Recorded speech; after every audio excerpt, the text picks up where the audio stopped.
Well, hello, everyone. Welcome to the Academy Museum of Motion Pictures, the largest museum in the United States devoted to the arts, sciences, and artists of movie making. My name is Lahani Cook, and I'm the manager of public engagement here at the museum. Thank you for joining us in our David Geffen Theater for the animated feature film presented as a part of our Oscar nominee spotlights. Oscar nominee spotlights are made possible by the longtime generous support of the Ruderman Family Foundation and additional support provided by Clarendell and Domaine Clarence Dillon. We thank them for their continued support and partnership. We'd also like to thank the Richard Roth Foundation for their generosity in funding all Academy Museum film programming. I would like to thank our ASL interpreters who will be assisting today. Their names are Susan Pacheco and Anjamu Brown. Oscar nominee spotlight programs bring select screenings of Academy Award-nominated shorts and panels with Academy Award-nominated filmmakers in the lead-up to the 98th Oscars to the Academy Museum for the public. Now please help me in welcoming to the stage Michael Benedict, Director of Member Relations and Awards at the Academy Motion Picture of Arts and Sciences, who will share more about the Academy nomination process.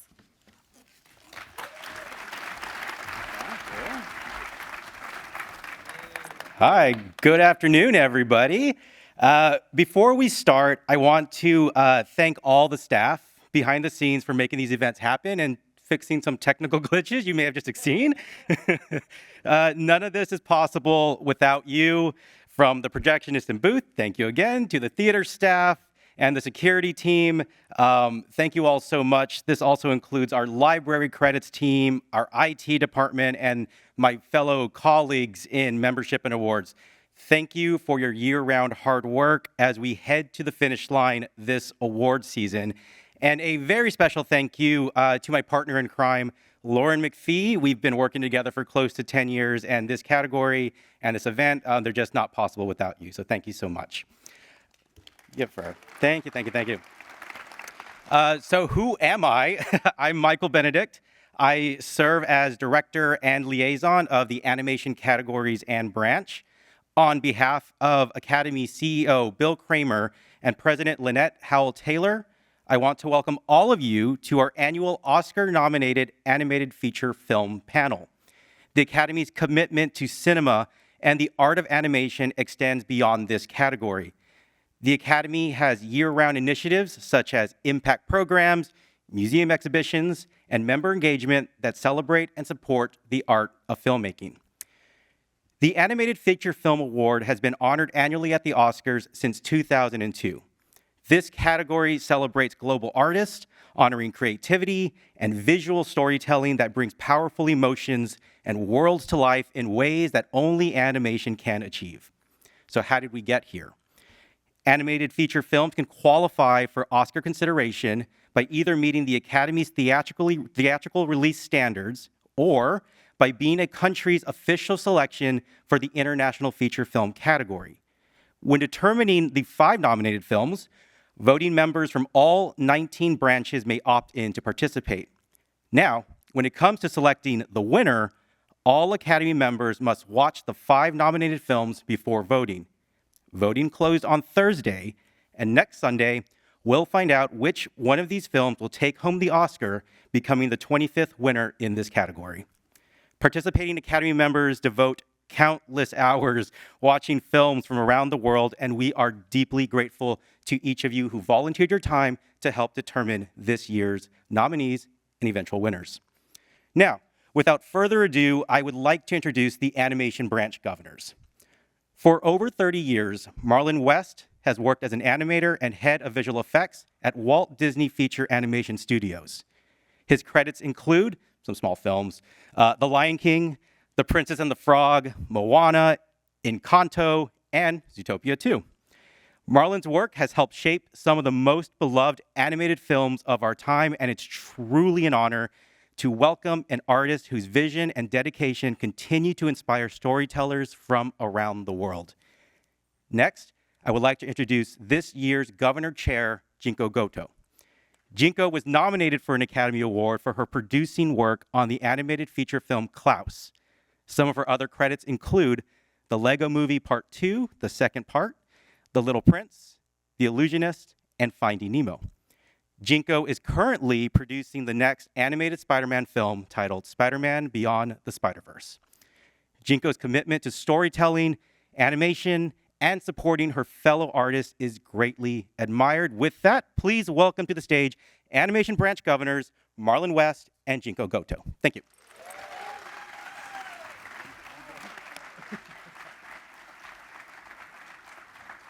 How are you all? Thank you, Michael, and welcome everyone. So good to see you, all of you here today, and thanks for your patience that we were troubleshooting. So thank you for joining us today at the Oscars nominee spotlight for Best Animated Feature. My name is Jinko Goto, and next to me is Marlon West. We're the two governors representing the animation branch. There were 35 submissions this year from 12 countries, breaking an all-time record for this year. We want to thank to Academy President Lynette Howell-Taylor, CEO Bill Kramer, Academy Museum Director and President Amy Homa, and Chief Membership Impact and Industry Officer Meredith Shea, as well as Michael Benedict, Director Membership Relations and Awards, Christine Yabra, Director Education and Public Engagement, and all their staff. We want to recognize our fellow members of our branch, and specifically our branch executive committee for the work you all do all year round. And there's a bunch of y'all here today, too. Yeah, thanks for coming, you guys. We're thrilled and honored to moderate discussions with each set of Oscar-nominated feature film makers this afternoon. So let's get on with it. Enjoy.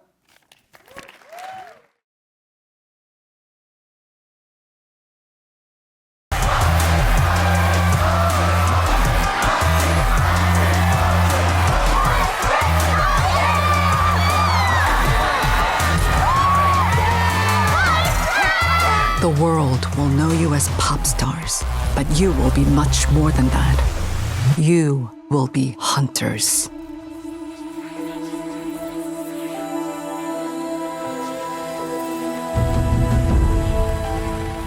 Demons have always haunted our world,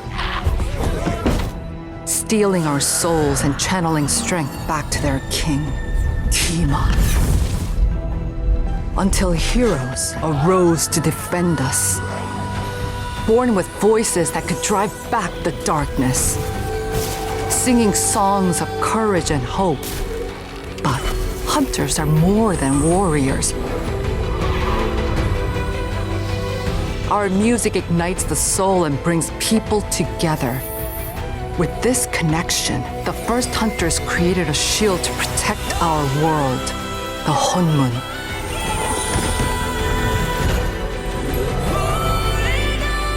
Every generation, a new trio of hunters is chosen to fulfill our ultimate duty. A barrier so strong it is impenetrable that will keep demons and Kima from our world forever. The Golden Honmun. And now, that duty falls to you. That victory is within your reach. It is your voices, your song, that will create the Golden Honmun. Yes, Celine. Well, congratulations. you Yes, guys. indeed. Thank you. So kudos to you guys. So this movie has really broken all records, including the most watched, most streamed Netflix movie. So how does it feel seeing your film receive such a reception? It's incredible. Like, we can't, I know for me at least, it's been an amazing journey. The payoff and everything that we did getting up to here is, I feel very, it feels very gratifying. I'm just happy that it's resonated with the world. Yeah, same. You're kind of working in a hole when you're making these films. And, for me, this whole thing took 7 years, and you have a spark of an idea and you think it's wonderful, and you have to think that it's wonderful for 7 years while making it, and try to convince or, I don't know, trick people into joining you, into making it. And it's just been it's incredible. It's I have, it's hard to find words. this is beyond my expectations, truly. Yeah, it's such a unique thing with Netflix. The word of mouth is everything. And so I think by the time you finish one of these, you've sort of tortured your crew for years in the best way. Like you've asked so much of them and they meet the moment. You guys know how it is. Mm-hmm. And so as far as you all know, in the whole, there's so much love bundled up in this thing. And then you put it out there, and to actually see every little idea and gesture and loving thing be sort of received by the audience and recognized is like, okay, this was worth it. It's super good. You've already can answer what's going to be my next question was, how long did it take to develop this story? So you said 7 years, but I have to say, seeing it several times, it's such a feels like such a personal story, and it's gone out and touched people all around the world. Can you talk about for each of you, like what the gem was that really kind of drove you for this 7 years? Because it's a tough time making one of these. Yeah, I mean, for me, it started. I'm Korean, and I've always wanted to see Korean culture represented through the lens of animation. Yes. And modern day Korea, not just its history or like a fantasy version of it, just the way that I love it.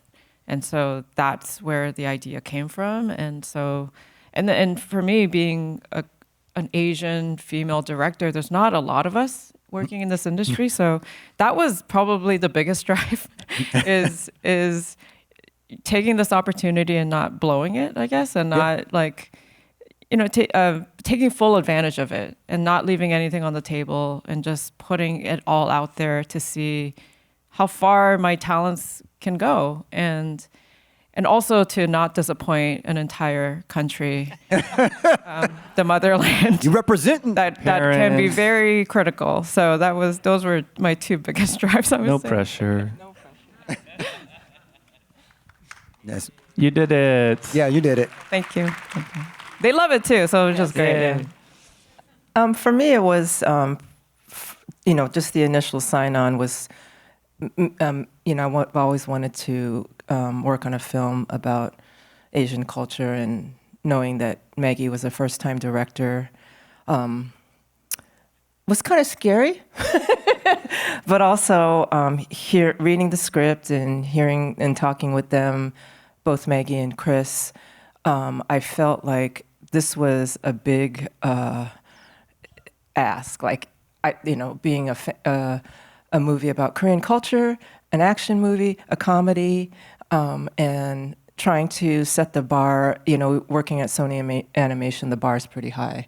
So setting the bar really high was a challenge that I really wanted to take, and being able to help Maggie and Chris see their vision was a challenge I welcomed, and I'm very proud that we all had the stamina and the creativity to keep pushing. So that's, every day I thought, oh gosh, can we do this? But I love the film so much. Like, I don't think I've ever been on a film so quickly did I feel like, oh, this is going to be amazing. Oh, that's really cool.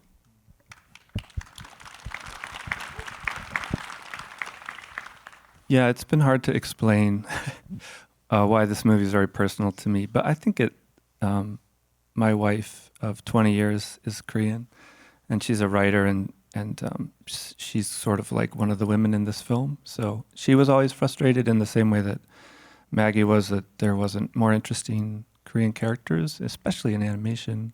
And then I grew up as a musician. That was kind of my first love. And so this was the first time I felt like my whole life of music could combine with my other life that had been separated as a writer and filmmaker. And so in a weird way, it felt like when Maggie first told me about the idea, we were having coffee, and I had to play it cool. Because I couldn't just be like, this is literally the project my whole life has been leading up to.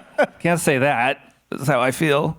But I feel say it now. There's so many people who came to the project. I felt like the musicians, songwriters, animators, so many of them, you felt like they were accumulating talent and for decades, and this moment they could like unleash stuff that they'd been waiting to do. And that was one of the most gratifying things, was just trying something new and having your entire crew be like, dude, yes, let's do it. That's really cool. Well, being Asian myself, I'm so proud that there's this amazing film about Asian culture that represents K-pop, anime, K-drama. But it must have been challenging to balance honoring that culture, and then you had to subvert. So how did you balance that story-wise as you made this film?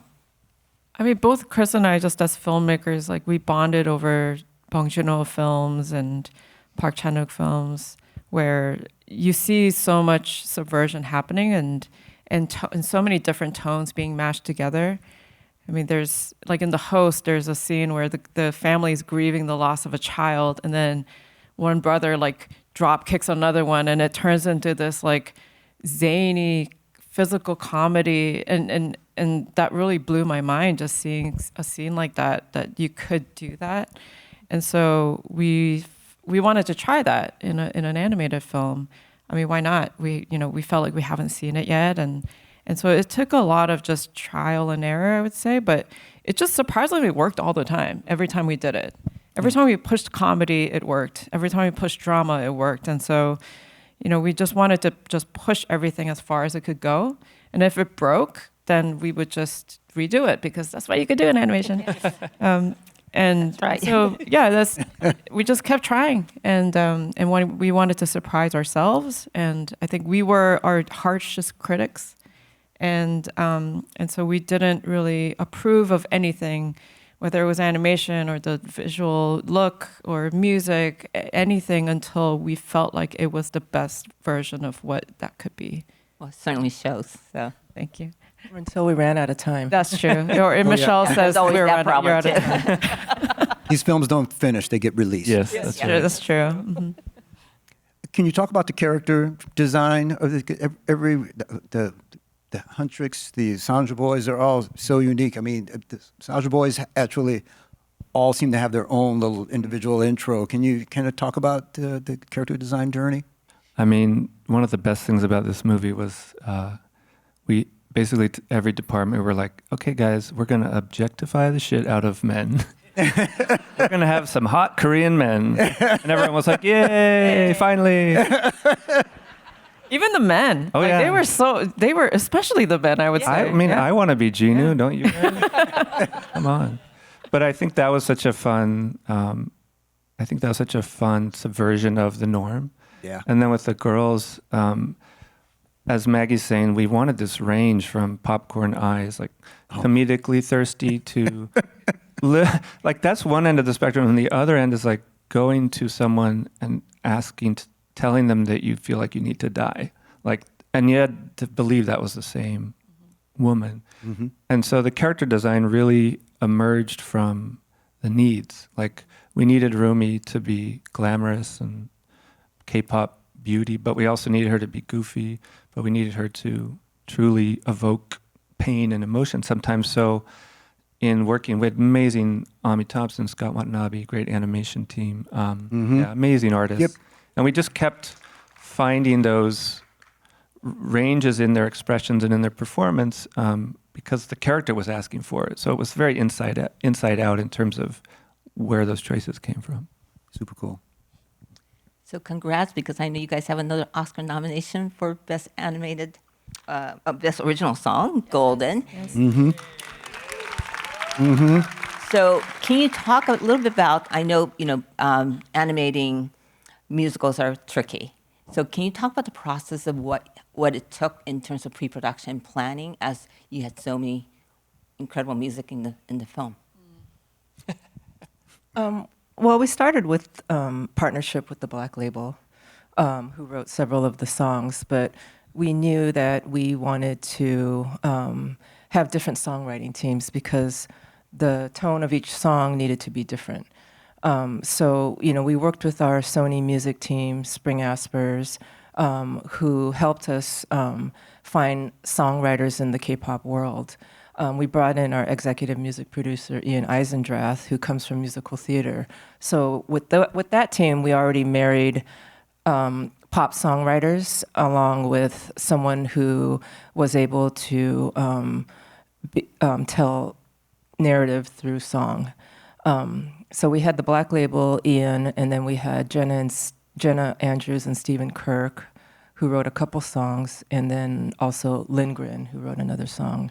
And we all worked pretty much virtually the whole entire time. It was very challenging for both sides, for us and for the songwriters, knowing that these are all pop songwriters who have never worked in musical theater. So going back to the drawing board time after time for years, like, I don't know, some songs took more than a year to write. And then Maggie and Chris, you guys talk, you can definitely talk about the rest. Yeah, go ahead.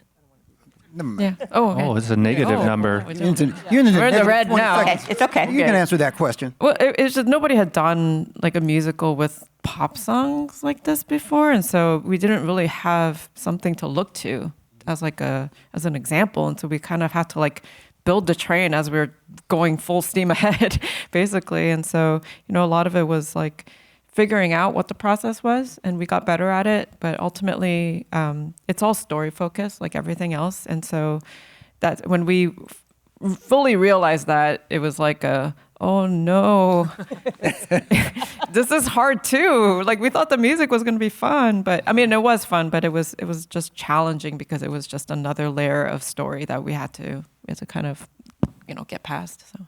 Cool. Well, thanks you all, and congratulations. You This is guys. really wonderful. Congratulations. Cool. Thanks for letting us go into the negative.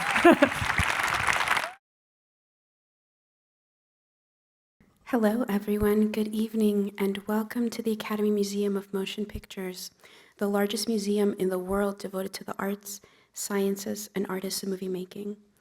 My name is Sari Navarro. My pronouns are they, them, and or she, and I'm an associate programmer on the film programs team here at the museum. Thank you for joining us in our David Geffen Theater for the Best Picture, presented as part of our Oscar nominee spotlights. Oscar nominee spotlights are made possible by the longtime generous support of the Ruderman Family Foundation and additional support provided by Clarendelle and Domaine Clarence Dion. We thank them for their continued support and partnership. We'd also like to thank Richard Roth Foundation for their generosity in funding all Academy Museum film programming. I would like to thank our ASL interpreters who will be assisting today. Their names are Timothy Mills and Hafet Sauceda. Oscar nominee spotlight programs bring select screenings of Academy Award-nominated shorts and panels with Academy Award-nominated filmmakers in the lead-up to the 98th Oscars to the Academy Museum for the public. Now please help me in welcoming to the stage Meredith Shea, Chief Membership Impact and Industry Officer, who will share more about the Academy nomination process.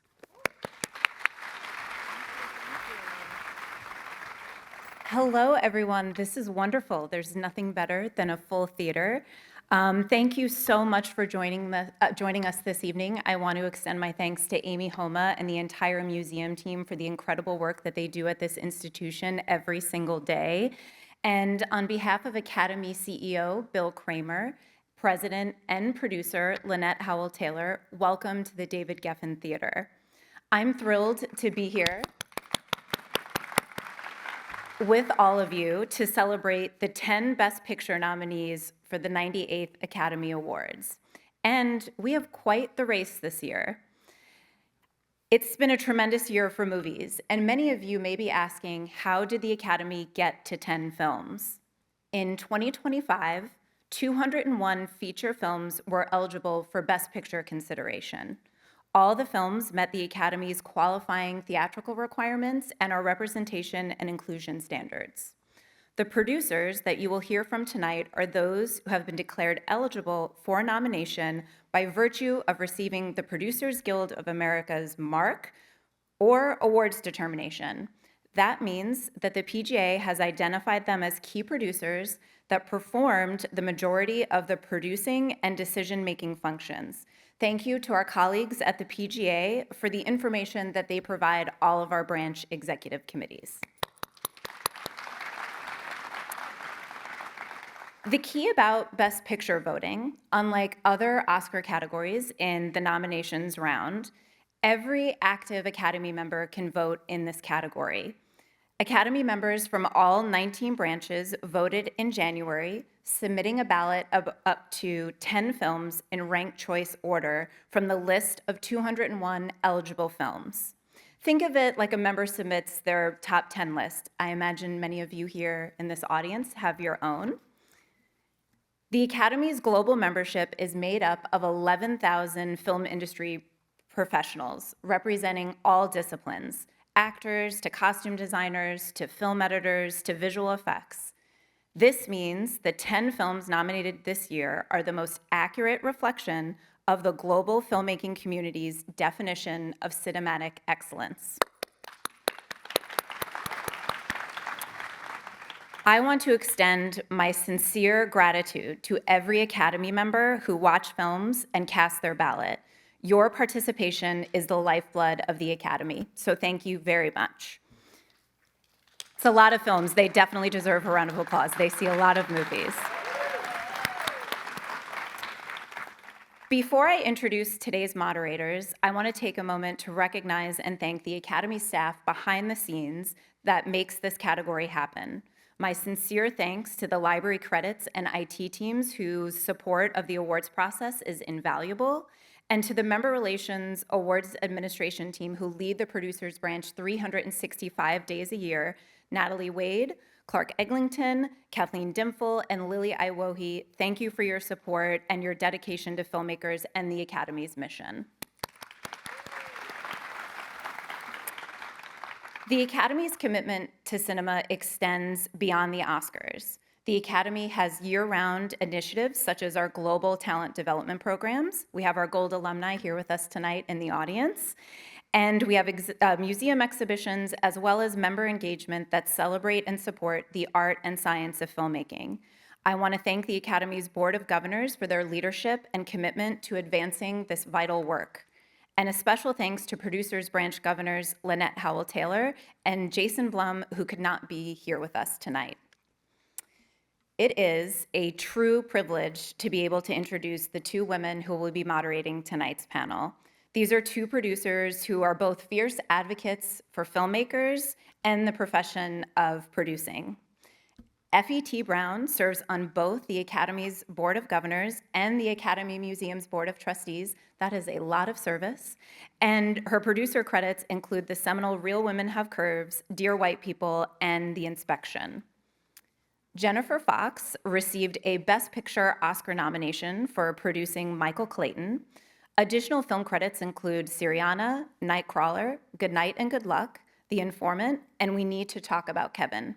She serves as the chair of the Academy's Awards Committee and has produced our last 7 Governor's Awards ceremony. Please join me in welcoming Effie and Jen to the stage. Thank you. Thank you. Thank you. That was such a nice introduction. Doing it. Okay. I'm sorry, focusing. Thank you, Meredith. We're so grateful for everything that you and your team does for this community. I love this night. I love this night because we celebrate the invisible work of producers, real producers, career producers, people that wake up early and stay late. Usually, if we've done our job well, our work is invisible. No one is talking about us. They're talking about the film. But tonight is a chance to acknowledge that producing isn't a vanity title. It's a real job and a serious craft. Producing lies somewhere between instinct and structure. It's judgment, taste, timing, and minding the details while holding on to the whole. And when you look at the films here tonight, how confident they are, how precise, you can feel that work in every frame. I'm especially happy to be here tonight with Effie Brown, a producer that I admire enormously. Thank you. Thank you. Thank you, Jennifer. Oh, she just left me. Okay, I'm on the stage by myself. Do you know what I mean? Okay, it's fine. But I'm thrilled to be doing this with you, too. So there you go. I'm like, we're in it together. All right. So anywho, hello, good people. We're really glad that the Academy makes space for this conversation because behind every one of these movies, are years of unpaid work that audiences, I'm going to go into it, are years of unpaid work most audiences never see. And that's just part of the art of producing. Producers are the engine of the movie, from developing the idea to the script, all the way through delivery. We commit early. We cajole others to commit early. We stay late. We hold the center when things get messy. And you know things always get a little messy. We bring people together, we protect vision, and create conditions for great work to happen. And producers do all of this without the protections of a union. That means we don't have, I'm gonna go in, minimum wages, credit protection, and oftentimes healthcare. Yeah, I said the quiet part out loud. It's glamorous. Thank you. Those who know, know. So tonight, though, we celebrate the producers who made it all work and make it look effortless, resulting in a Best Picture nomination. What's so exciting about this year's nominees is how distinctive these films are. Each one feels intentional, deeply considered, and beautifully made. So tonight isn't about outcomes, oopsie. It's simply a chance to hear from people who carried these films all the way here. We're excited for you to hear their stories. And now we will begin.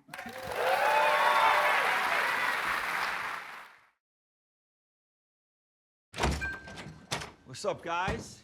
You guys cool? You guys hanging? Yep. Going to the dance? Yeah, it's cool. Listen, tell you something, whatever you do to her, I'm gonna do that exact same thing to your entire fucking family. I'm not fucking around. Wait, what? Dad? I'm just telling you, we're talking about freedom, baby. We're talking about freedom. Freedom's a funny thing, isn't it? When you have it, you don't appreciate it, and when you miss it, it's gone. It's just gone. Poof. There's a quinoa casserole with frosted flakes in the oven. Don't leave it on. Got it. Have fun, homie. All right. All right, cool. Let go of him. Yo, Yeah? not USA, her. I'm talking to her. Get in the fucking car. Say it. Say it, baby. Love you, Bob. Love you too. I want to talk about you as a producer, because you had a pretty prolific year. Not only did you do One Battle After Another, you did If I Had Legs, right? I Would Kick You. And then, right, you also did History of Sound. And then word on the street is that you also had a kid. I did. So I'm like this. So who here feels very lazy? I just have to say, I do. That's amazing. Can you, I'm like, it's like, talk to me about how did you do all of that as a producer? Like, that's a lot. I mean, it was a lot. I mean, I think oftentimes as a producer, you're juggling many things, but we never know, to make things keep going.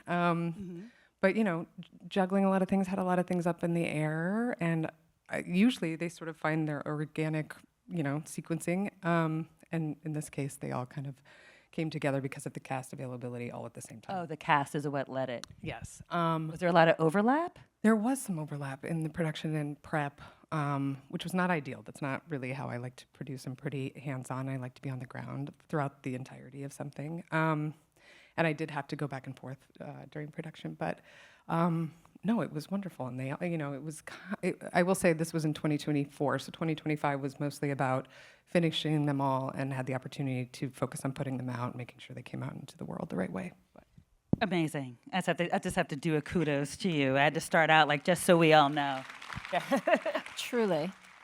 Can you talk a little bit about working with Paul Thomas Anderson? You're working with an auteur who you've worked with before, and what's unique about his process, and how do you as a producer adjust to it?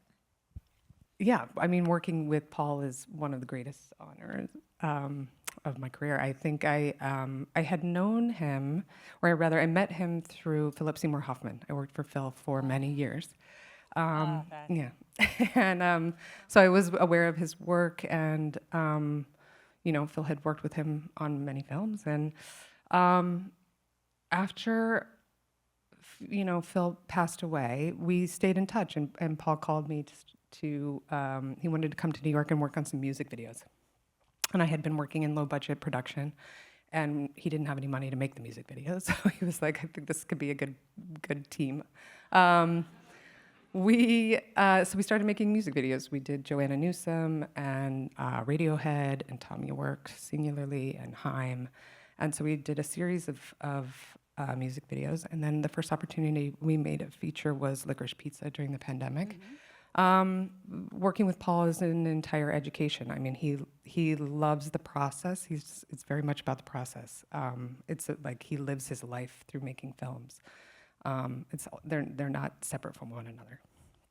So which is beautiful. And I think I sort of learned to sort of embrace it as such, as opposed to things that have to, work against each other. But, he loves every moment of it. So I think in, being able to be a part of every step, whether it's the development of the script or the casting or setting it up with a distributor or financier, all the way through the making of, the crewing up, it's been like, he touches every part of it, and also all the way through distribution. So he sees every marketing material and every promotional event, and because he cares and he wants to make sure that what he's spent so much time making lands in the world as he intended.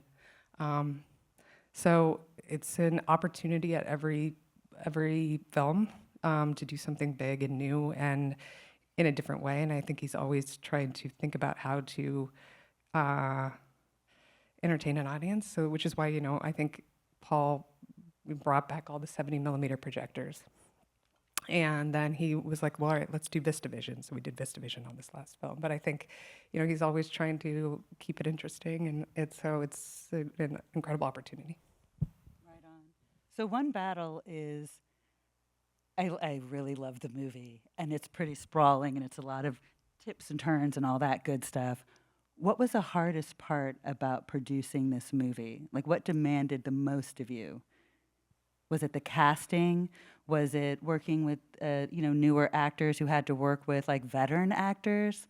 Like, what was, as a producer? Yeah, as a producer, I mean, I think the organic nature of the development of this script as we went was something new. I think with Licorice Pizza. That was nice. That was good. Like, it's new. New to me. No, with Licorice Pizza, the script, it was complete and sort of ready to go when we went into production. This was built to kind of be a little bit more organic and lean into the locations as we found them, and also working with his actors, sort of letting them feel out our locations. We were a moving circus. We were on the road for 100 days. We started Northern California. I just had that moment. You had a 100-day shoot? It grew to 100 days, yes.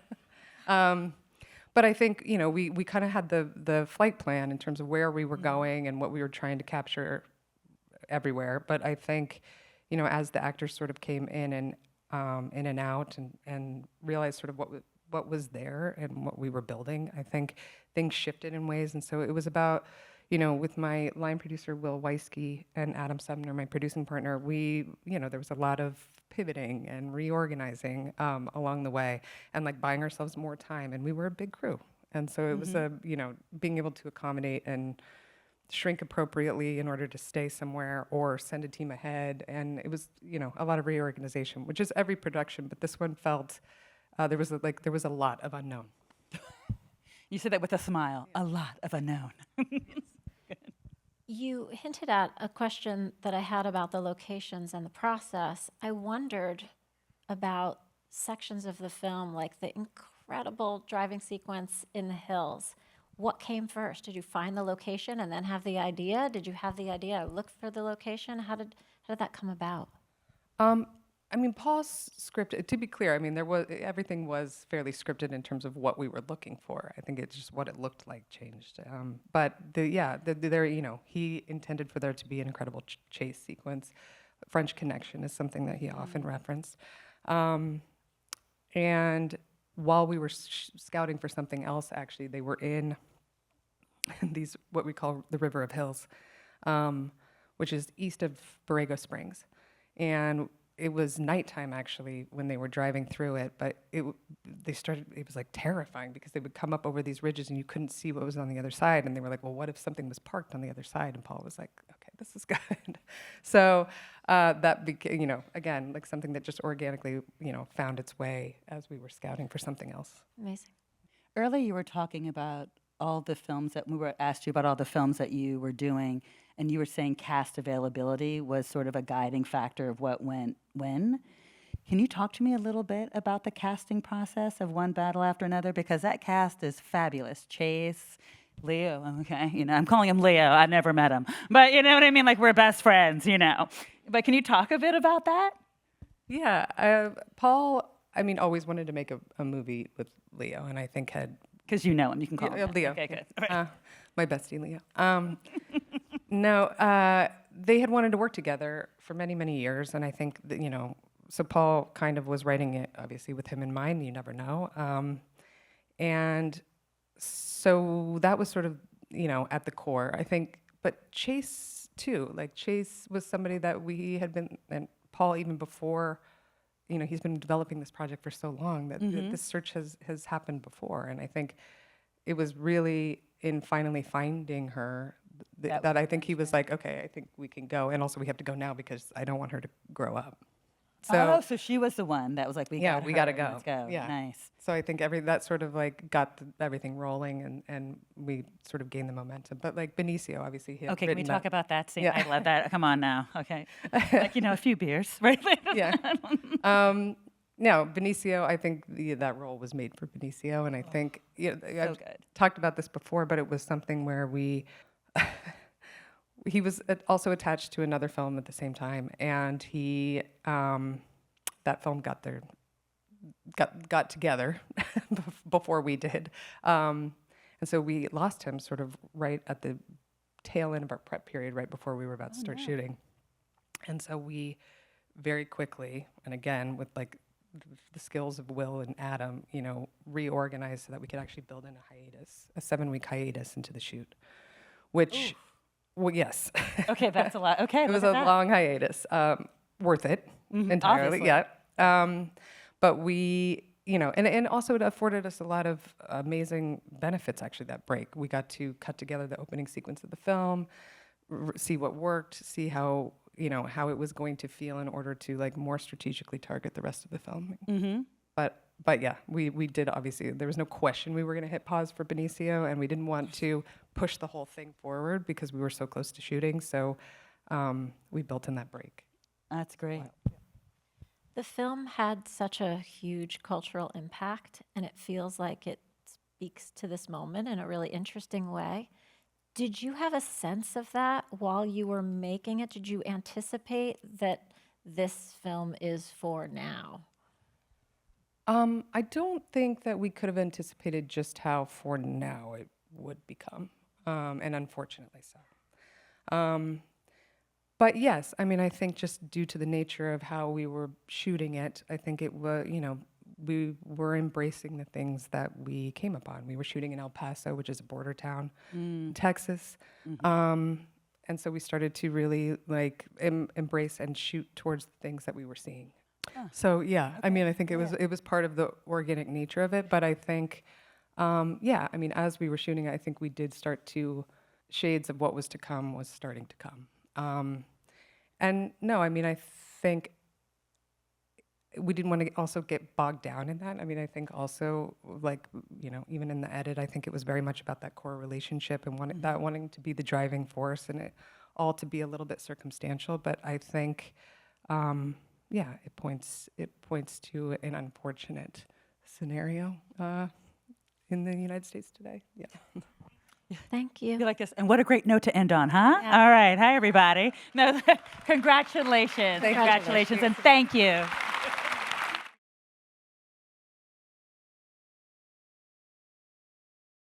Welcome to the Academy Museum of Motion Pictures and our David Geffen Theater.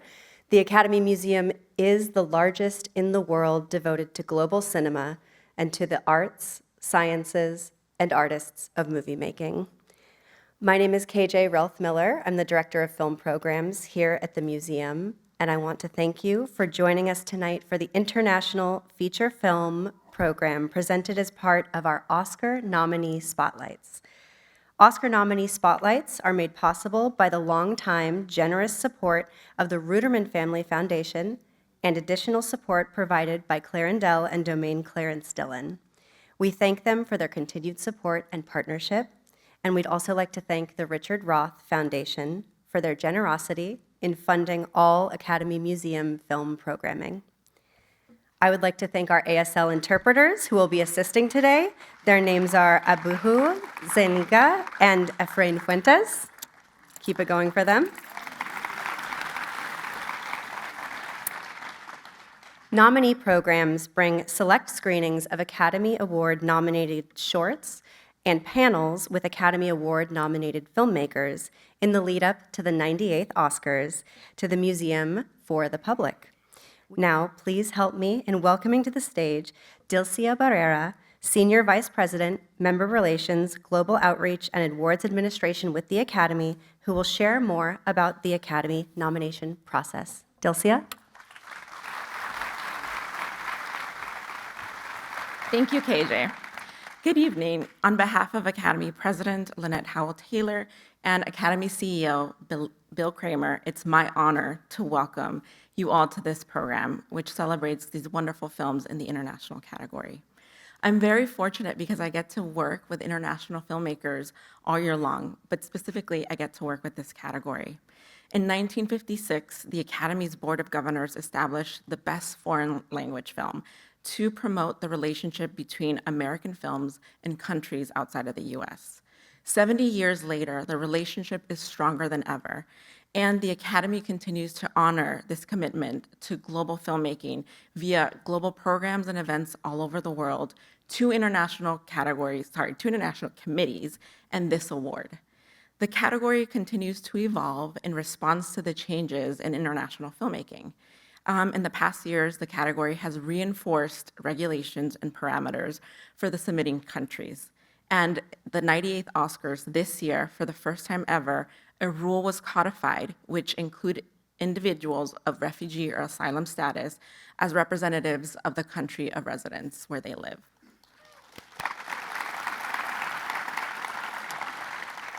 This work is done year-round thanks to the International Feature Film Executive Committee and thanks to the over 2,000 voters who volunteer to watch and vote. We greatly appreciate your passion and dedication to global filmmaking. Today's conversation is led by the International Feature Film Executive Committee co-chairs, Michelle Ohayun and Wanori Kahiu. And before I invite them out, I'd love to share a little bit about them because this is their first year.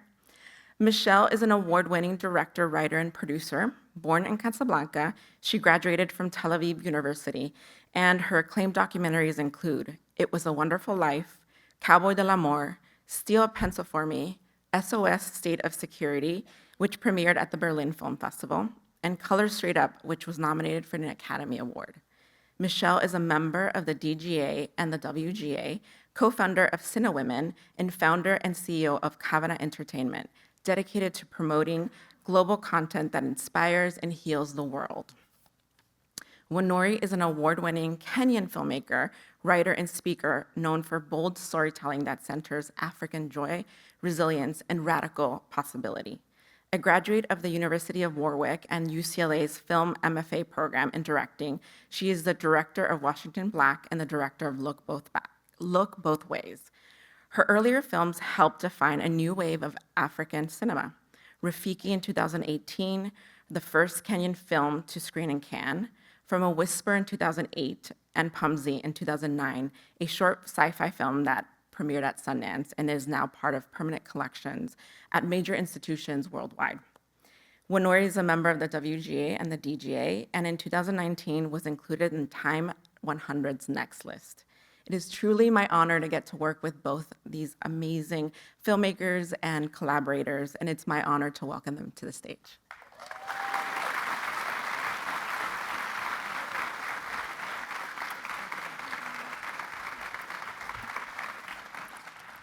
Good evening, everyone, and welcome. I'm Michelle. And I am Winnery Kahir. It's wonderful to gather in celebration of international cinema and the extraordinary filmmakers who bring these stories to life and give us a window into other worlds. Now, what we would like to do is begin by greeting each of our nominated directors in the language of their films. So, Boa noite, Kleber, Kleber Mendonça Filho. I guess there are Brazilians in the audience. We are delighted to welcome you, Kleber, and your film, The Secret Agent, a gripping story where history, politics, and timelines intersect in unexpected ways. And Salam Jafar Panawi. We are honored to welcome you in your film. It Was Just an Accident is a work that asks difficult questions about justice, truth, revenge, and the fragile line between memory and certainty. Gu Kvel, Joachim Trier, welcome. And thank you for bringing us Sentimental Value, a film that explores family, memory, and the complicated relationships between parents and children with such tenderness and insight. And buenas noches, Oliver Lachey. It's a pleasure to welcome the director of Sirat, a film that carries us into the desert on a search that becomes as spiritual as it is physical. Thank you for being with us here tonight. And Masal Khair, Kauther Ben Hania. Thank you for joining us with The Voice of Hind Rajab, a film that reminds us of cinema's power to bear witness and to hold human stories with profound care. And as chairs of the International Feature Film Executive Committee, we are proud to say that this year is an exceptional year for international cinema. We care so deeply about. International films have received nominations in various categories across the board and prove that art has no borders. So we would like to acknowledge the many people who made this film possible, at times under tremendous personal risks, and it takes courage to use the lens to give a voice to those who may not be heard. And behind every director sitting on this stage are extraordinary collaborators. So the producers, writers, cinematographers, editors, designers, performers, and crews who shaped this film frame by frame. Cinema is always a collective art of imagination, and tonight we celebrate you all too. Please stand up if you participated in any of the nominated international films so we can applaud you.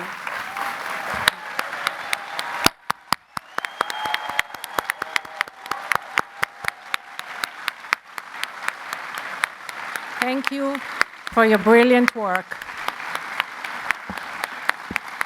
We would also like to thank the Executive Committee of the International Feature Films, comprised of members from all over the world, as well as the voting body of this category, dedicated members of the Academy who watched, debated, and ultimately voted to bring these films to the stage. We applaud you for your commitment to serve the global community. Please stand up if you are here.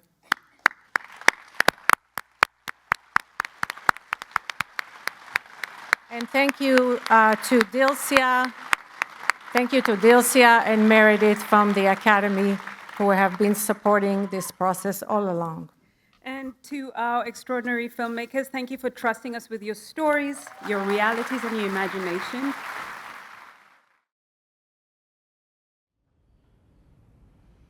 Hvordan ble det sånn? At du ble så bra, og jeg ble så fucka? Det ikke sant. Hvordan ble du en så bra person med den oppveksten vår? Det har ikke vært greit for meg alltid. Men du har jo fått til familie et hjem. Ja. Det er en ganske stor forskjell på hvordan vi to vokste opp da. Ja, du og deg. Jeg vet du tror at du ikke kan vise omsorg, men du var jo der for meg. Når mamma var sånn borte, liksom. Du vasket håret mitt.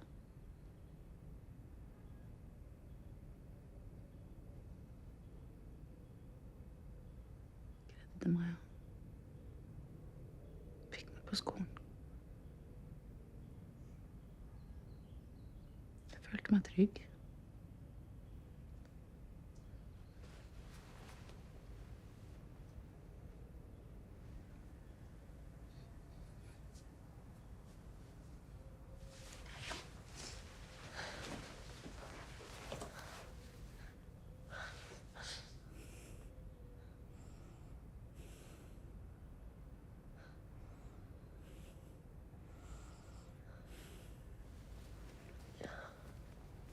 Jeg elsker deg.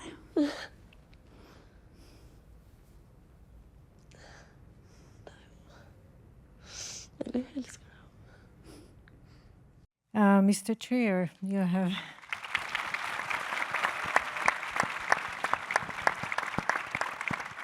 Mr. Trier, you have 9 nominations this year, including Best Original Screenplay, and I believe your writer is here today. You said, let's get sentimental. You said in an interview that the film is about all the stuff we don't know how to talk about. You made an ensemble piece about the unspoken. How did you translate this idea into the screen?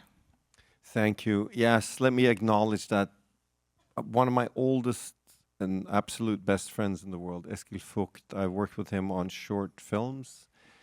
Yeah, and 6 features, and he's here. He's over there somewhere, aren't you, Eskil? Yeah. And now that my wife is also present, I can say that I think those 2 are the most important meetings in my life. Nice save, nice save. Yeah. She's over there. So, yeah, we are basically, Eskil and I sit down and we try to procrastinate when we start writing through discussing film form, because that's easier to put into words. Like, we could do this kind of a montage sequence, we could use voiceover. The formal aspect, the craft of it always starts us out a lot of the time.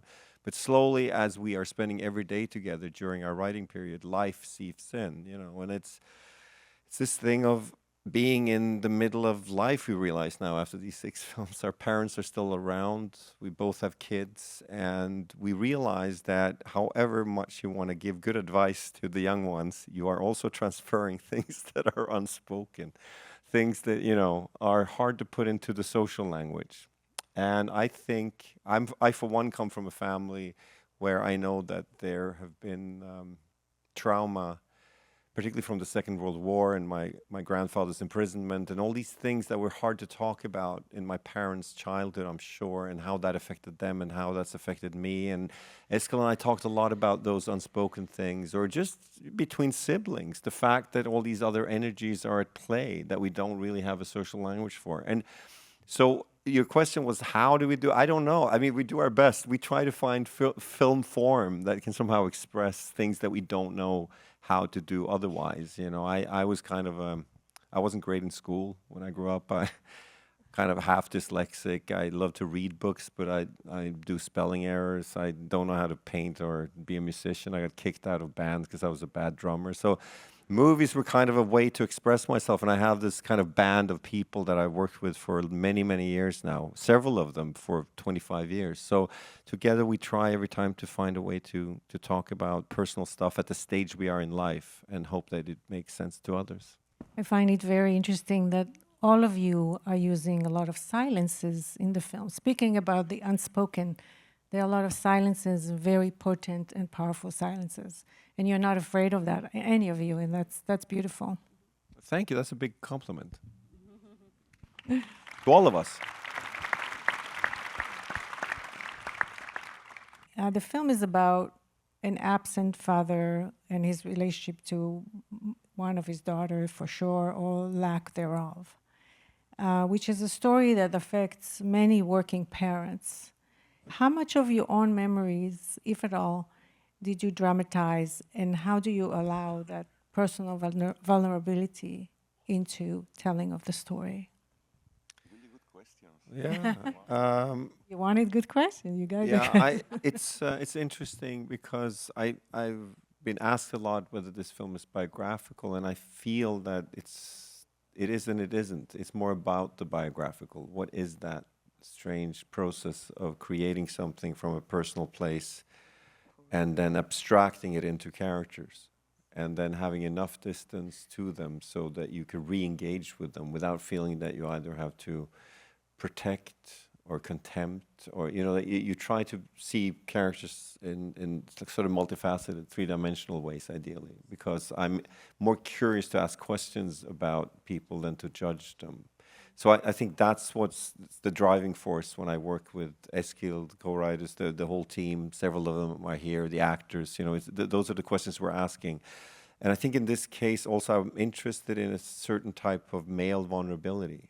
And a lot of the films we've done have dealt with that. The fact that there seems to be, and I hate generalizing with gender because, people are very different and individual, but at least this Gustav Borg, that's the wonderful Stellan Skarsgård plays, is someone that grew up after the war in Norway, where I think a lot of people were trying to move on fast after the Holocaust and after the Second World War and the occupation, and create a new bright future. And you can't really judge people for trying that. But there was a space of unspokenness left that also made it hard, I know, for a lot of particularly men to function in an emotional language.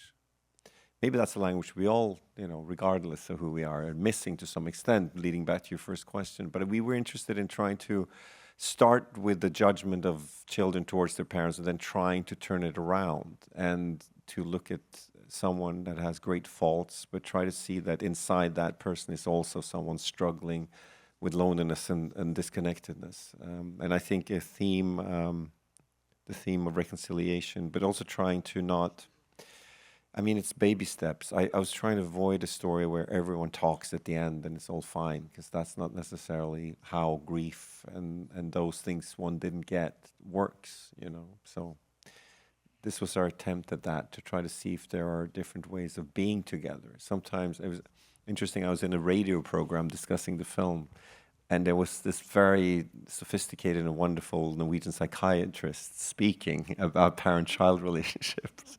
And I have two wonderful young children at the moment. And I remember she said, most of your parenting work, she said, while we were in this interview together, is not about what you say, it's about what you do with your hands. I was like, so changing diapers suddenly took on a new quality for me. And, but I understood what she said, like doing things together can maybe be a different body. Yeah. If we could have just maybe one sentence from each about what this nomination process has been for you and what has been the favorite part. Mr. Trier? As he's counting down, I'll be brief. I think the wonderful byproduct of all the campaigns, travels, and all these conversations is that it creates a space to discuss films that were all made from a humanist perspective for the big screen. And this attention on films from different parts of the world are getting people into the movie theaters. And I think that has been a joy, that whatever the result of this in award terms would be, I know that all of these films have been seen more because of this process, and I think ultimately that is the strength of that whole journey, is to get people to connect with these films. And I think it's happening in a bigger way, at least I can speak for myself for our film because of this, and I'm grateful for that. Thank you. Welcome to the Academy Museum of Motion Pictures, the largest museum in the United States devoted to the arts, sciences, and artists of movie making. My name is Christina Ibarra, and I am the Director of Education and Public Engagement here at the museum.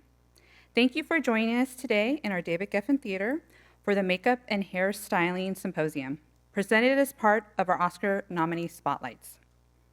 Oscar nominee spotlights are made possible by the longtime generous support of the Ruderman Family Foundation and additional support provided by Clarendale, Domain, Clarence, and Dillon. We thank them for their continued support and partnership. We'd also like to thank the Richard Roth Foundation for their generosity in funding all of our Academy Museum film programming. I would like to thank our ASL interpreters who will be assisting today. Their names are Romana Mina and Amelia Boink.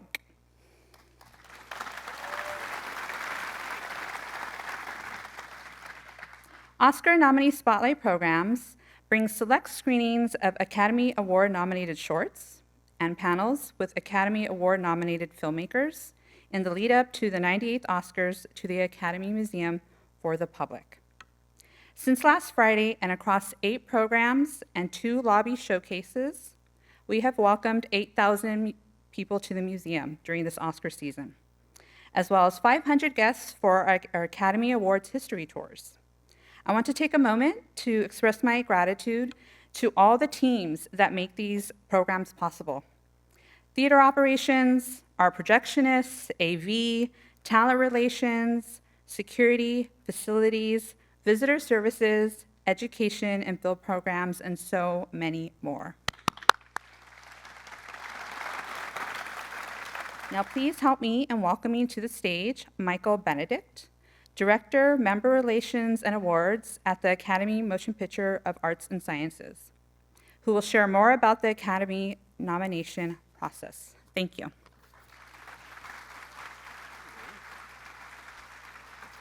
Thank you, Christina. I need an applause for Christina. She's been juggling all the plates and all week long, so thank you so much, Christina. Good morning, and thank you all for joining us for the final Oscar nominee Spotlights program this season. I'm echoing all of Christina's kind words for the staff behind the scenes. You all are an amazing team. I would also like to recognize our library credits team, IT department, and my fellow colleagues in membership and awards. Thank you for your hard work as we head to the finish line this awards season. And then a very special thank you to Lauren McPhee and Maddie Hiller, who have been my partners in crime this season. This event is simply not possible without both of you. Thank you. I'm Michael Benedict, Director and Liaison of the Makeup and Hairstyling category and branch. On behalf of Academy CEO Bill Kramer and President Lynette Howell-Taylor, I want to welcome all of you to the annual Makeup and Hairstyling Symposium. The Academy's Makeup and Hairstyling Award, previously known as Best Makeup, was established in 1981 and has since honored the remarkable artistry behind some of cinema's most iconic transformations and unforgettable characters. Whether aging an actor decades or transforming them into historical figures, fantastical creatures, or entirely new identities, makeup artists and hairstylists make movie magic come to life. It's a uniquely human craft applied by hand, bringing a practical and real element to the big screen. This year, 317 films qualified and entered for consideration by meeting the Academy's theatrical release standards. And this morning, we have the privilege of hearing directly from the artists of the 5 nominated films. Now, I would like to introduce the Makeup and Hairstyling branch governors, who will also be your moderators for the event. First is the branch's newest governor, Gigi Williams. Give it up for Gigi. Gigi was nominated for an Academy Award in 2021 for her makeup work on Mank. Some of her other credits include The Killer, Gone Girl, The Master, and A Single Man. She recently wrapped on the film The Adventures of Cliff Booth, coming out later this year. Beyond her extraordinary resume, what truly sets Gigi apart is her work ethic and commitment. No matter how long the shoot date runs, she still shows up to every meeting and event prepared, thoughtful, and ready with ideas. We are incredibly fortunate to have her energy and leadership guiding the branch. Thank you, Gigi. Next is the branch co-chair, Jerry Quist.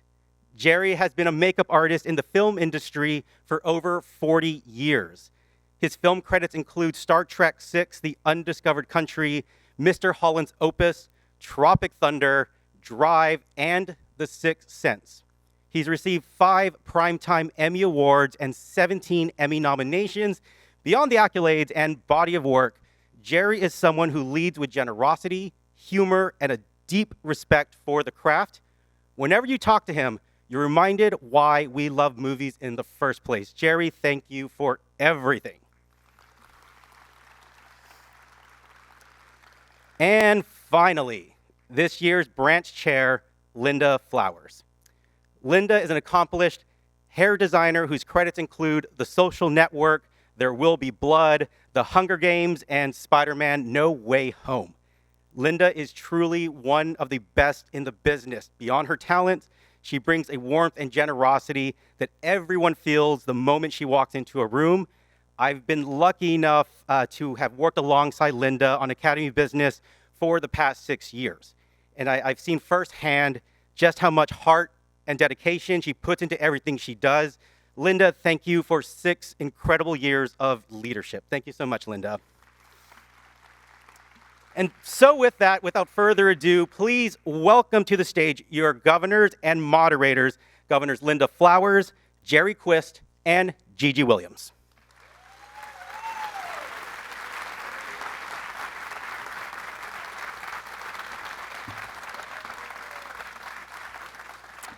Wow, what a great room.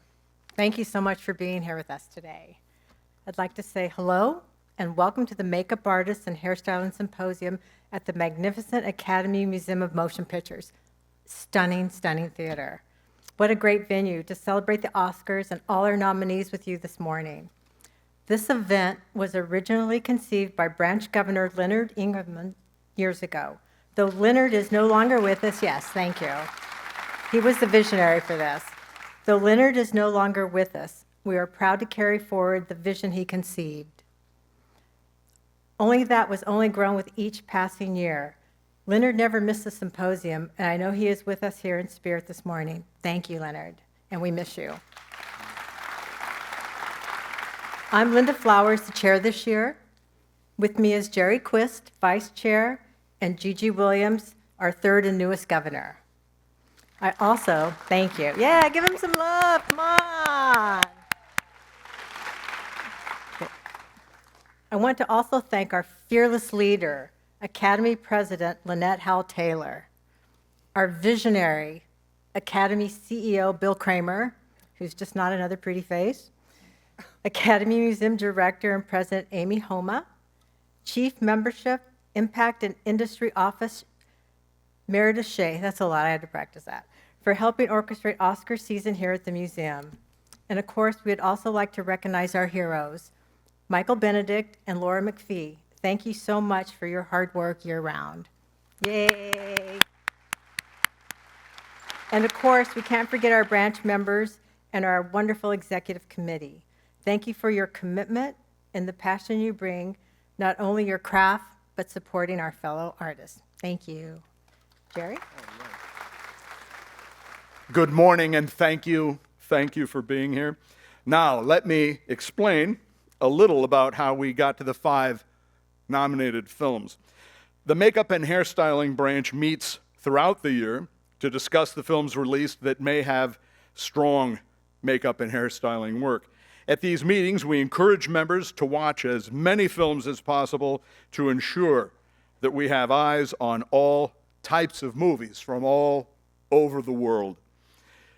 When reviewing each potential film, we look at what the makeup and hairstyling classification may be for consideration, as there are several. A film can be recognized for, and here it comes, makeup for the film as a whole, hairstyling for the film as a whole, makeup and hairstyling for the film as a whole, makeup for a specific character or characters, hairstyling for a specific character or characters, and makeup and hairstyling both makeup and hairstyling for a specific character or characters. In November, we start to narrow down the list of films to consider, and then in December, we hold our final meeting and the branch officially votes to determine the 10 films that will be shortlisted. Following that meeting, the branch executive committee meets, and this is where we discuss and determine which artists will be the designated nominees. The category rules allow for a maximum of 3 nominees per film. The committee spends considerable time making the final decision. So don't think that selecting the designated nominees is taken lightly. And I say with pride and with experience, these nominations are taken very seriously. And the system works. In January, we hold the Makeup and Hairstyling Bake-Off, where the artists from the 10 shortlisted films are engaged in a live conversation about their work, accompanied by a 5-minute reel from the film. After the event, members of the branch vote online to determine the nominees. The 5 nominated films are then revealed to the world on Oscar nomination morning. Now, when selecting the winner, Academy members from all 19 branches can participate, but must watch all 5 nominated films to vote. Tomorrow, we will find out which one of these films will take home the Oscar. My friend Gigi.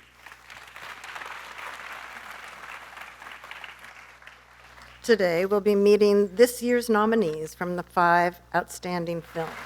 Let's give a huge round of applause for these amazing artists from all around the world.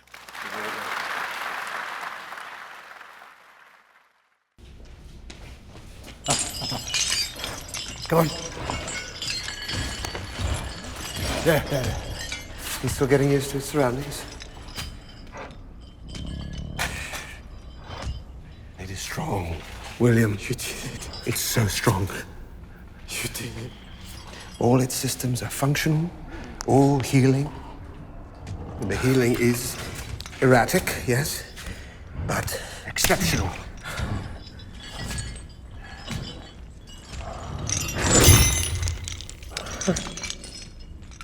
Why is he chained here? For his own safety and for mine. It's easier to clean and maintain it, and it doesn't know any better. But should you? Does Hollander know?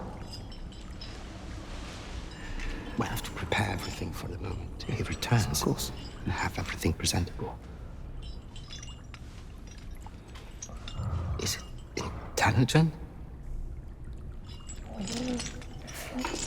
Victor, is it intelligent?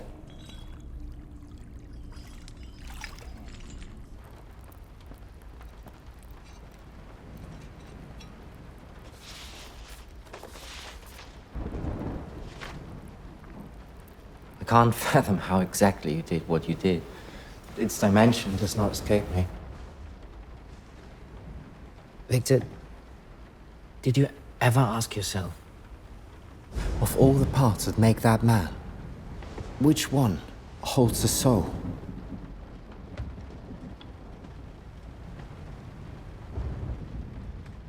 No, I didn't. Welcome, Team Frankenstein, and congratulations on your nominations. Right? Thank you. Since I'm a hair person, I just kind of want to get into that red wig a bit. So I know Mia Goth's unforgettable red wig stood out in the film, I think, to everybody. One of my favorite visuals was when she was on the steps with that stunning cinematography, lighting, and choreography. The sepia tones created a painting-like effect with Mia as the vibrant and breathtaking focal point. I commend our director for that moment. It was just incredible. And I also like to commend that beautiful red wig. And Cleon, I'd love for you to talk and share. I remember at the Bake Off, you talked about how the construction, and it was quite unique. And I think the audience would like to hear about it. It's a panel wig because you can't get hair that long. So it's 54 inches long. And Mia Goth is really tall. She's about 5'10". So I knew it had to be very, very, very long. And it's a series of ladders, sort of, if you will, that drop down the back of 36-inch hair each. And those panels were secured to her head under the wig, and a long wig that's about 36 inches over top to make the full effect. Yeah, Thank it you. was, I remember seeing that and thinking, oh my gosh, how'd she do that? The question I had watching this movie, we all grew up, everybody on this stage, everybody in this audience grew up watching Frankenstein movies on TV. You can't get away from them. They are ubiquitous. Frankenstein movies have been made since the beginning of time, since the beginning of movies. I mean, really, back in the silent days. My big question is, you've made this epic film using everything we've got to work with in the 21st century and beyond. I think you even created some techniques to make this happen. Do you see any more Frankenstein movies in your future? Having that iconic character under your belt now and all that work, do you see, would you like to revisit it down the line? Or have you done it? Have you made the statement? Yeah, no. Obviously, to reimagine an icon like Frankenstein, both cinematic and literary, it took a lot of thought. And the way that Guillermo and I looked at it is, we envisioned that. It's probably not your question, but we envisioned that Victor is a very brilliant artist. So there's no way he's trying to make an ugly, put together creature. A lot of Frankensteins, as incredible as they are, can come across as a road accident victim who's been repatched and resewn. And we didn't want that. We wanted, when you walk into a room and you see this poor character there, we wanted it to feel that, oh no, this is man's hand. These are geometric shapes. Somebody planned this out, somebody graphed this out, almost color by numbers. So that, a man did this diabolically and it's not a repair job. And that was one of the things that Guillermo and I really wanted to show with this creature. And also, we really was keen on it looking like it stepped out the 1800s. It wasn't to be a modern day movie monster creature. We wanted to look like if it was in a textbook, in a library, you'd think, oh, that's certainly a vintage looking, creature. So I don't know if that was your question, Jerry. Absolutely. Yeah. No, you hit it. You hit it. And there's a wonderful specificity to that design. Mm-hmm. And it works. And I'm impressed. I've seen the movie a few times now, and I'm very impressed with the movement that you've got. And you see the man in all states of dress and undress. Yeah. And there's a wonderful latitude to that. It's more ambitious than damn near anybody has ever tried to do. Well, yeah. Well, the creature, he actually is wearing 42 silicone appliances from head to toe. But some of them are very small, obviously just scars and wounds and stitches. But the makeup, as well as having all these rubber pieces, it was actually a paint job every day. And it took a long time. It took 10 hours with a few breaks, with 5 artists doing this makeup, with a very patient young actor.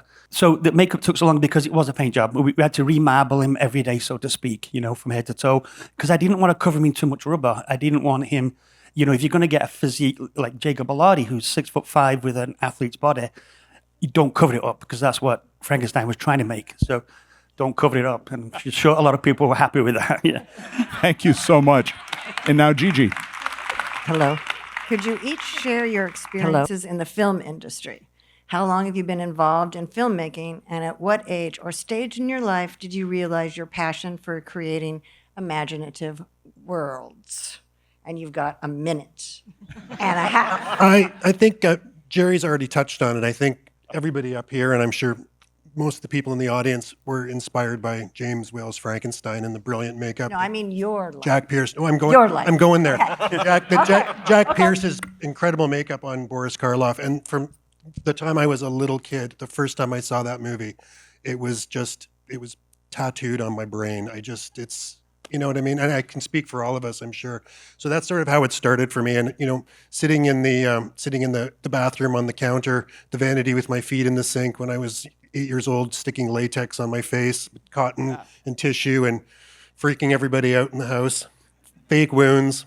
I got into this when I was in my late teens and started working in the business in probably 89. Great.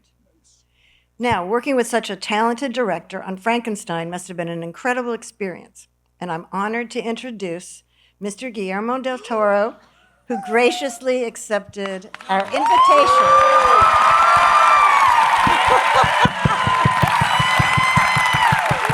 Thank you, thank you. Thank you, thank you. Thank you, guys. Thank you. Thank you so much for joining us. No, I'm very happy to be here. By the way, some people know this, some people don't know this, but I am part of the guild. I was a makeup effects artist for a decade. And I studied, same as Mike, I studied under Dick Smith. And he became sort of a father figure for me. And so I know what we do. I can mold, I can mother mold, I can demold, I can do alginate, I can do transfers, I can do basically everything, which makes me a torture for these guys. Very dangerous. Oh, I bet it does. But by the way, I want to start by... take my brush away as many times as you have. Yes. And I want to start by saying this quickly. If the Academy goes with it, I am personally committing to financing starting the Walk of Fame for Jack Pierce for once and for all. Yes, brilliant. I'll do it. I'll pay for every expense, but the Academy needs to lead. It's about time he gets one. That's opening statement. But these guys are the best of the best, and I work with many of them for decades, and we are truly family in the best sense. I've been in Toronto almost 20 years. Working in movies, and we have a philosophy that is that there is no departments really. Makeup and hair are production design. Production design is wardrobe. Wardrobe is cinematography. We are not creating separate fiefdoms. We are telling stories, and we're doing story and character. To give you an example, when I saw Cleona's wig, which was a few weeks before we started the motion to start shooting Mia's character as a mother, I called Kate and I said, give me a red train for the mother that is like an umbilical cord, and the camera will trail behind it. I didn't know about the wind going sideways, by the way. But I said, that's going to be echoed at the end with the red wig. So we are, and constantly we see what we can echo, and we are all storytellers, and so are you. Makeup effects, makeup, hair are not beauty things, they're storytelling devices. So you are a storyteller. Thank you. Guillermo, I have to ask, would you like to revisit Frankenstein? Would you like to make a sequel or any other journey? Fuck no. No, this is it. This. 50 years to get to this. Yeah. I was born and put in this world to make this movie. This is the movie. So, it's like... I married the cheerleader. I want to go home. If I may, this exhibit downstairs and what we have this year here is the thing that can save cinema is to consider it a worldwide enterprise. There is not just one country that makes movies. Look at the people that we have in these panels today. They're from Japan, from Eastern Europe, from all over the world. We are a very, very dedicated minority of people that believe that you do things with your hands, that you punch hair, that you put your soul into every piece of clay. So remember, and when people talk about other things, I will not say the word A or I, but when people talk about all those things, they're not done by humans and should not be consumed by humans. It is... Thank you for saying that. It is the difference between a bad old Twinkie and high cuisine. We are, and I must say, in this year, in this moment, the rarer our craft is, the less people want to do it, the more we should do it. The weirder, the rarer, the strangest, the less popular. That's what we want to keep alive. That's what commitment is. Nice. Thank you so much. It's been a great honor to interview you guys. Thank you for being our special guest. All right, give it up for Frankenstein. Do you validate parking? Good night. Good night, Cleveland. Thank you.